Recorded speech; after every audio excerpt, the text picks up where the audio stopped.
Olá, somos um grupo qualquer da B3 e esse é o nosso trabalho sobre romantismo e realismo. Para começar esse trabalho, gostaríamos de ver o lado romântico de tudo. Essa escola literária surgiu na Europa no fim do século XVIII com o romance O Sofrimento do Jovem Werther, escrito por Goethe. Na época, o mundo se encontrava no início do liberalismo político e a Revolução Francesa é o clímax desse século de inconformismo e repúdio às regras. No Brasil, o marco inicial se deu em 1836 com a publicação de Suspiros Poéticos e Saudades de Gonçalves de Magalhães. O romantismo coincidiu com a independência política do Brasil, com a Guerra do Paraguai e a campanha abolicionista. A ascensão da tipografia permitiu a impressão em grande quantidade de jornais e romances.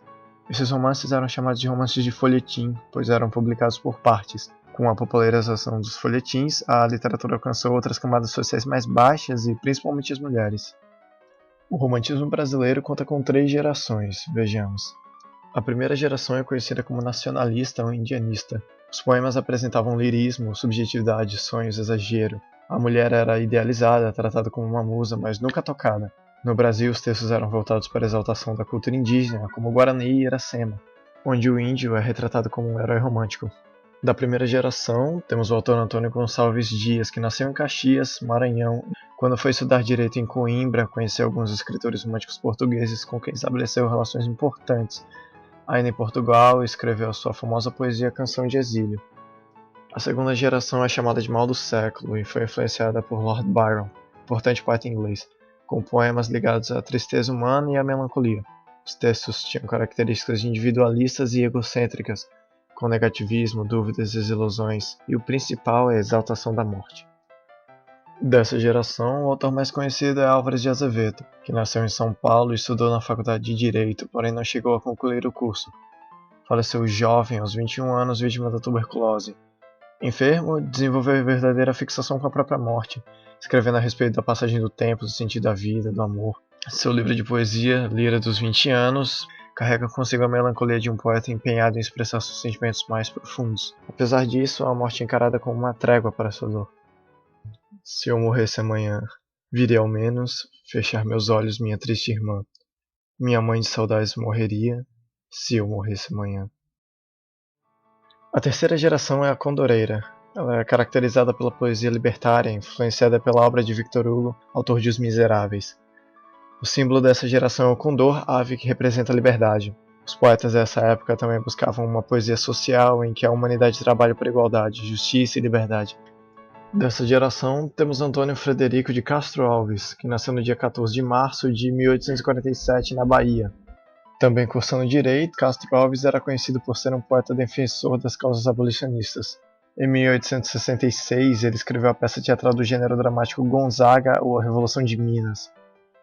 Um ano depois, o escritor abandonou Recife e partiu para São Paulo, cidade na qual continuou o curso de direito. Na comemoração do Dia da Independência, Castro Alves declarou pela primeira vez seu conhecido poema Navio Negreiro. Era um sonho dantesco, Tombadilho, que das luzernas a vermelho brilho, em sangue a se banhar, tinir de ferros, estalar de açoite, legiões de homens negros como a noite, horrendos a dançar. Em 1871, infelizmente, o autor, com sérios problemas pulmonares, faleceu uma tarde banhada de sol, como era seu desejo.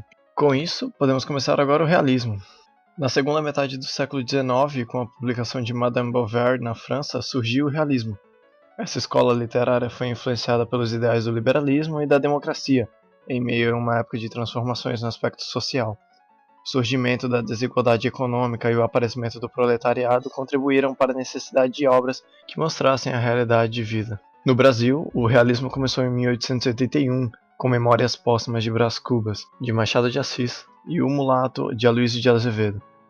No geral, o realismo foi marcado pela oposição ao idealismo romântico e utilizavam o mesmo como meio de combate às instituições sociais decadentes, como o casamento. A análise dos valores burgueses criticava a hipocrisia e corrupção da classe. Apresentavam narrativas detalhadas e com linguagem simples e natural, mais próximas da realidade, onde os personagens eram analisados pelo caráter sob aspectos negativos da natureza humana. Sobre esses principais autores, Joaquim Maria Machado de Assis nasceu dia 21 de junho de 1839, na cidade do Rio de Janeiro. Durante sua infância e adolescência foi criado por Maria Inês, sua madrasta. A falta de recursos financeiros o obrigou a dividir seu tempo entre os estudos e o trabalho de vendedor de doces. Já aos 16 anos conseguiu publicar sua primeira obra literária na revista Marmota Fluminense. No ano seguinte, Machado conseguiu um cargo como tipógrafo na imprensa e passou a criar novos textos. Em 1867, Machado de Assis publicou seu primeiro livro de poesias, intitulado Crisálidas. O sucesso da carreira literária teve sequência com a publicação do romance Ressurreição, de 1872. Em 1881, publicou o romance Memórias Póstumas de Brás Cubas. Em reuniões com seu amigo e também escritor José Veríssimo, confabulou as primeiras medidas para a criação da Academia Brasileira de Letras. Participando ativamente das reuniões de escritores que apoiavam tal projeto, Machado de Assis tornou-se o primeiro presidente da instituição. E vejam agora com que destreza, com que arte faço eu a maior transição deste livro. Vejam, o meu delírio começou em presença de Virgília. Virgília foi o meu grão pecado da juventude.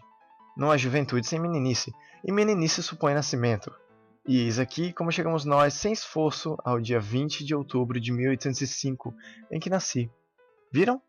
Nenhuma juntura aparente, nada que divirta a atenção pausada do leitor. Nada. Agora, Aloísio Tancredo Gonçalves de Azevedo nasceu em 14 de abril de 1857, em São Luís do Maranhão. Como sempre foi muito bom cartunista e desenhista, Aloísio ingressou na Academia Imperial de Belas Artes, no Rio de Janeiro. Durante a época em que viveu na cidade carioca, aproveitou-se do seu talento e tornou-se chargista até que o pai faleceu e foi obrigado a regressar à cidade natal para ficar com a mãe. Foi então que escreveu o romance Uma Lágrima de Mulher, ao passo que continuou escrevendo para alguns jornais, entre eles o que ele ajudou a fundar, chamado O Pensador. Este último cuidava de discutir os problemas sociais como racismo e tecer críticas contra o clero. Em 1881, publicou o livro O Mulato, que daria ao autor o título de precursor do naturalismo no Brasil. Essa obra foi um verdadeiro escândalo para a época, pois incitou polêmicas, como o racismo e a corrupção dos padres. Contudo, há outro romance de Aloísio que tem mais destaque na literatura, O Cortiço. Os personagens nessa narrativa são operários, lavadeiras, prostitutas e apresentam a população marginalizada, excluída da sociedade. O ambiente social é caótico, degradado e sem estrutura. Aloísio Azevedo abandonou a carreira literária quando passou em um concurso e se tornou diplomata. Assim, terminamos esse trabalho vendo a diferença entre o idealismo romântico e o realismo. Temos o maniqueísmo romântico versus a psicologia complexa dos personagens realistas. A catarse romancista que tanto nos deixa apaixonados pelos personagens, contra a profundidade dos realistas que chega a confundir. De um lado, rapazes virgens idealizam mulheres e ao mesmo tempo esperam pela morte. Do outro, temos difuntos autores que contam suas histórias de amor com uma mulher casada. E essa é a diferença básica de tais escolas. Tenham uma boa tarde e até algum dia, quem sabe.